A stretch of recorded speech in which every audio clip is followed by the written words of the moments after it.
MZTV. I've been asked to comment on several important issues of the day, as you can well imagine. After all, I am the world's most outspoken Bible scholar, so I will comment on these things today. I'm going to talk about politics for a little bit, and then I have great advice for Mother Teresa. I know she's dead. I'm going to pretend she's alive and that she's right here, sitting with me at my table outside here at the edge of the bottom of the Florida Peninsula. And I've been given the task of turning this poor, literally anguished, frustrated, God-empty, faith-empty, according to her own words, in her confessional, her confessions. I'm going to take this woman and make her into a happy, loving woman who understands the truth of grace and who becomes no less helpful to the poor. No less helpful. Wait till you hear this. Welcome to the end of the week. Not that I had anything to do with it. It was going to end with or without me, but I just thought I'd get in on the glory. Now, I've been asked to comment on the recent peace agreement between the United Arab Emirates and Israel, and let me just say that this is not the ultimate peace deal. We're looking for a deal between the Palestinians and the Israelis, but it's a step in the right direction. We're getting friendly between Arab world and the Jewish world, so this is a good thing. The greatest news is the Washington Post has condemned it, so this is very good. That the Washington Post hates it is proof that this is a positive move toward peace. Well, of course the Washington Post would hate anything having to do with the advancement of peace in the world because they want chaos, because they want to get rid of Trump. Speaking of Trump, I've been asked to comment on the choice of Kamala Harris for Joe Biden's running mate. Joe Biden being the person, the carcass, if you will, that is being propped up and run against Donald Trump in the U.S. elections. Let me just say this. Being a fan of Trump, I love Kamala Harris because she is an added train car. She has been coupled to the engine, quote unquote, if you will, of Joe Biden, and it will only increase the sound and the explosion of the train wreck, because this is a train wreck, which part of me loves it, part of me hates it, because it's so sad. It's so sad that this is the best that the left can do. Some might say it's so sad that Trump is the best the right can do. I could go with that. Yeah. Well, we know that God doesn't put the best people in charge of political entities. He puts probably the worst people in charge. Not the worst, but people who are lacking. So, we're going to find out who the greatest politicians are. The greatest politicians in the world never had opportunity to serve, probably. There's some military genius out there somewhere right now, or in the past even, and since this person was in his or her era, never tested, never brought a war in which to shine, was never lauded or celebrated as the military genius that they were. Isn't that interesting? Isn't that interesting? In order to prove yourself as something like a statesman or a military genius, you have to have a conflict. And if there's no conflict, then your mettle is never tested and it's never displayed. I just think that's a little wrinkle in life, that when it's all said and done at the Great White Throne or wherever, we're going to find out who the true geniuses were. And we're all going to be waiting for Steve Jobs and the Wright brothers and Einstein and Thomas Edison to step forward. And then some guy named Fred from Schenectady, New York, is going to be lauded as the greatest genius. He just was lazy. He never applied himself. He drank beer, but he was smarter than all of them combined. That's kind of funny, and God kept him down because God didn't want this smart person up there. I just think that's funny. And I think that probably these people who are putting together the computer things, it's so freaky The technology is so wild that I think literally, now I'm not kidding you, this might sound surprising coming from me, but I think these people have made a pact with Satan. Honestly, I do, because I don't think these people are that freaking smart. I think they're given supernatural knowledge. I don't think it's like, I think it's given very surreptitiously. It's given quietly. I don't think they sign an actual document. But I think there's maybe, I don't know how it happens, I really don't, but I think people in the entertainment industry too, I think they're making pacts with Satan. I've heard Bob Dylan suggest as much. That if you want to be a superstar in this world, there are ways. There are ways, and it has to do with making a pact with the evil one. I think that's true of entertainment. I'm not saying that people don't have raw talent. They do. Now, the Beatles were an exception, I think, because they were a working class band that stayed working class, and they weren't all that. They weren't polished. So I still see them as innocent lads. But some of these these titans of technology and people like Oprah Winfrey, yeah, I think there's big trouble there. You can tell by looking at some of these people that they're just something wrong with them. Okay, enough of that. The first policy, I'm going to get into Mother Teresa. The first policy announcement of the great Biden-Harris ticket is mandatory face masks for everybody in the country. Yeah. Ooh, that's a really good play. That's a nice opening card. Tyranny. It's a great opening card to force people to do something against their wills. Yeah. Not based upon any science or anything. No, but based upon a loosey-goosey non-consensus that, well, maybe these will protect us from this virus that really is not killing anybody anymore. It's a move of tyranny. Just think what they're going to do next. People have said Trump is this dictator. He's a Hitler. Trump's going to make everybody do what he wants. And yet Trump is leaving it up to the states what they want to do. And he's kind of loosey-goosey on the masks, which I love. That's a winning position. It's a winning position. But here's Joe Biden telling people that he's going to make the governors, I'm going to tell the governors to make mandatory face masks, even when you're outside, even when you're by yourself, when you're exercising. This is a losing position, which I love. Can't wait for the big loss in November. It's going to be epic. Epic. Epic. And then Kamala Harris comes on the stage afterwards and says, now there's real leadership. Really? Well, there's real tyranny.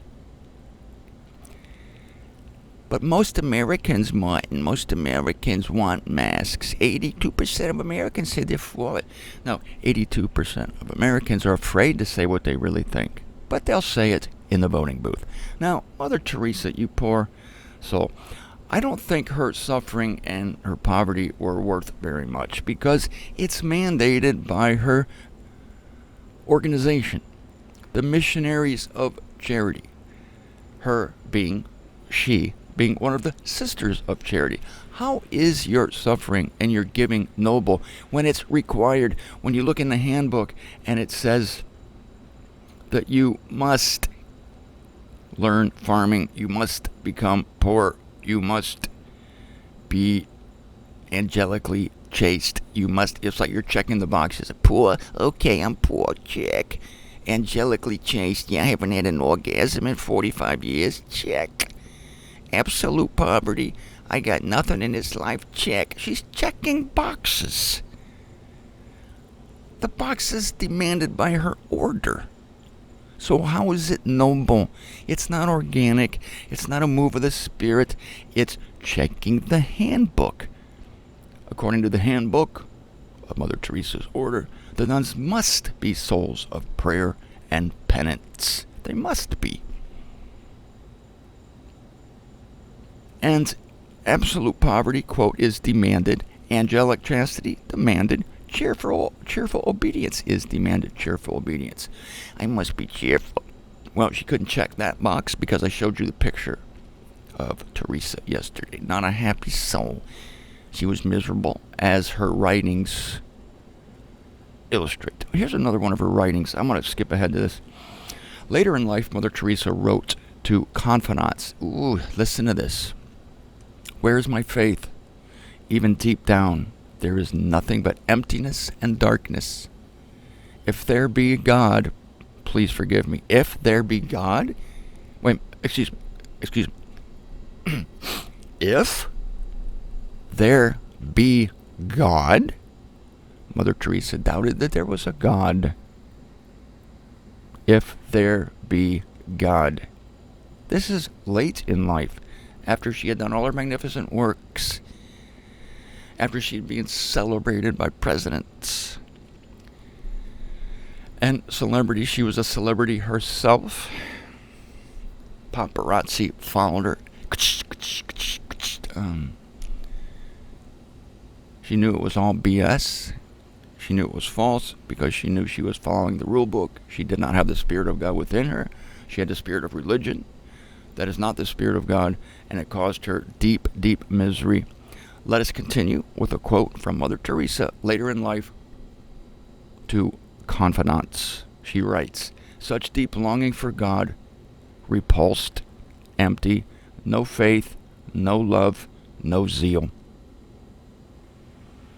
You may ask, why does Mother Teresa say she has no love? I just explained it to you. She doesn't have the Spirit of God within her. She didn't. The first fruit of the Spirit of God is love. There you go. Let's continue with the quote. Zeal. By the way, zeal. All her zeal was artificially imposed upon her by the rule book of her order. The Missionaries of Mayhem. Yeah. The Sisters of Sasquatch, or whatever. It's just... If I can speak of myself for just 1 second, my zeal for this message is organic. It comes from the Spirit of God. The Spirit of God is this wonderful, dancing, beautiful breath of God that comes into people, some people, and it animates them, and it makes them want to do things. It's not a checkbox on a rule book. That's what churches have. That's what religions have. They have check boxes you check. Yes, did I not sin today? Did I give enough money? Was I sacrificial enough? Did I suffer enough? And by the way, I have to say this poverty thing, Mother Teresa, I'm going to finish her quote here. It's amazing. Then I'm going to give her some advice. And I probably have more to say on this topic next week, just a little bit. So, Mother Teresa took a vow of poverty. And yet she's trying to help the poor. Tell me, how is a absolute poor person, and this is a requirement, absolute poverty, how is an absolute poor person supposed to help poor people? I mean, if the poor people need money, like to buy food and medical supplies, clothing, a roof, things like that, I mean, as an absolute poor person, she could encourage them. She could play, like, checkers with them, or tiddlywinks. She could read them stories. She could tell them how miserable she is. She could do that. But we know what Mother Teresa did. She brokered money from people who did have it. Yes, she approached business people who did have money. These evil people with money, because according to the order, if you want to please quote the Sacred Heart of the baby Jesus, that's a paraphrase. If you want to truly please the Sacred Heart of the baby Jesus, then you must be poor. So apparently these people who have money are inherently evil because they're not poor. And yet, well, we as the sisters can use their money to help the poor. So Mother Teresa becomes only a middleman, Middle nun. Yeah, she's a middle nun. Taking money voluntarily given by people who have money who are maybe not so evil after all because they're helping the poor that Mother Teresa wants to help. They're building them villages, giving them food, giving them clothes, giving them medicine. So there's a bit of hypocrisy going on there with the order. Because I'm sure they were quite willing to accept money in order to, if not for themselves, because they're not allowed to put it in their own pockets. Mother Teresa should have gotten a commission. I'd give her a 10% commish. And I'll explain what she could do with that money in a second here. But so that was passed on to the poor. Back to the quote, and I'll tell you how I would help this woman.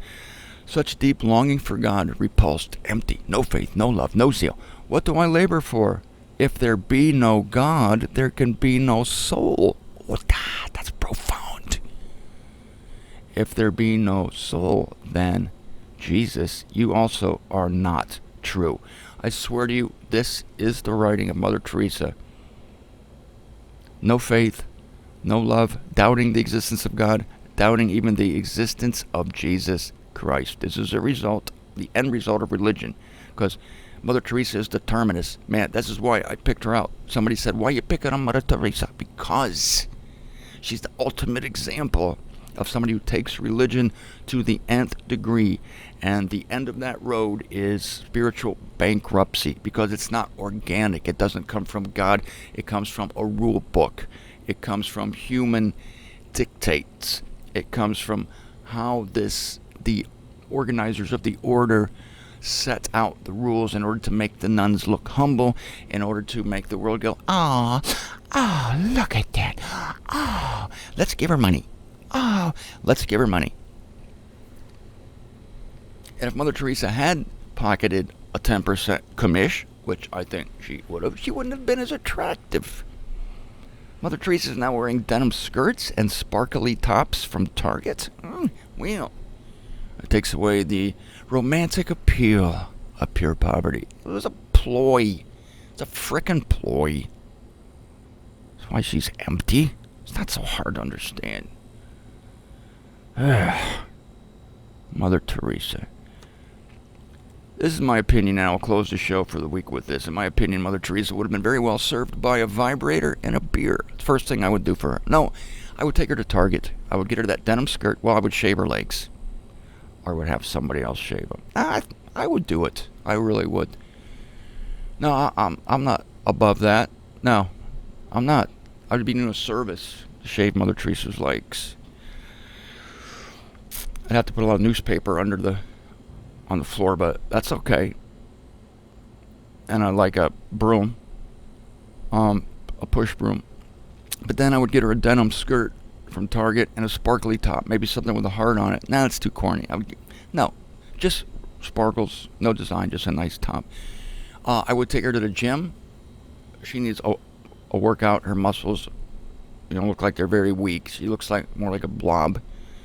So I would disemblob her by having her do weights, as much weight as she can handle, but I would have her do the power of 10 workout, where you go 10 seconds of a rep up, 10 seconds of a rep down, build her strength up. Then in between Target and the gym, I would get her a vibrator. We'd go to the Hollywood, Hustler of Hollywood down the road here on Federal Highway, and show her the selection, sample them out, just not sample actually, but just like show her how they work, different attachments, and then I think that would make her, I'm so happy now. Why didn't I know about the vibrators? Because your order didn't tell you about them, because they wanted you to be poor and miserable. Because if you were all joyful and glowing, then your investors would wonder if something was wrong, and they maybe wouldn't give you as much money.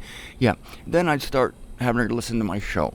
I would bring her here. I'd give her good food. I'd cook steaks here on the grill, and oh yes, I would definitely ply her with alcohol. Well, I already said that, a beer. I would give her a beer. I can't start her with anything stronger than that. No rum. Certainly no absinthe. No, I think beer would be a good start, and then wine. She might resist a beer, but I think maybe the wine because, but Jesus drank wine. Or was it grape juice? No, it was wine. And here's a nice little blend from California called Apothic Red. I think you'll like it. Yeah, she'd be a happy person. We'd watch my shows. I'd give her the book, How to Be Free from Sin While Smoking a Cigarette. And then I would say, there's no way you can really know how this works until you smoke a cigarette. But I wouldn't, because I don't want to see Mother Teresa smoke a cigarette. That is just a repulsive thought to me. I can't entertain it. What I would like to see her is smoking a cigar. Yes. It just seems too cheap to see Mother Teresa with a cigarette hanging out. No. I want to see her with a big stogie. Something perhaps Honduran. And I would light it for her. I'd make sure my camera was on. I would film it for you. And we would see the saint of Calcutta, the miserable, the wretched, the poor, the unhappy, the God doubter, the Christ doubter. We would see this person flourish. We would see her flower. We would see the true spirit, the human spirit ignited by the divine spirit, come forth. And this woman would be introduced, and I would use the scriptures, I would use my books, I would show her my shows, I would talk to her personally, we would have heart to heart, spirit to spirit. I would open up the scriptures to her, and this formerly miserable person would be a woman of happiness and a woman of joy, a woman who appreciates all the gifts of God in life, and perhaps she would become the last member of the body of Christ in my perfect little fantasy world. Allow me this, the last member of the body of Christ to come into the fold right before the snatching away. And as she is snatched away, we hear the greatest shout of joy. From who? From the Saint of Calcutta.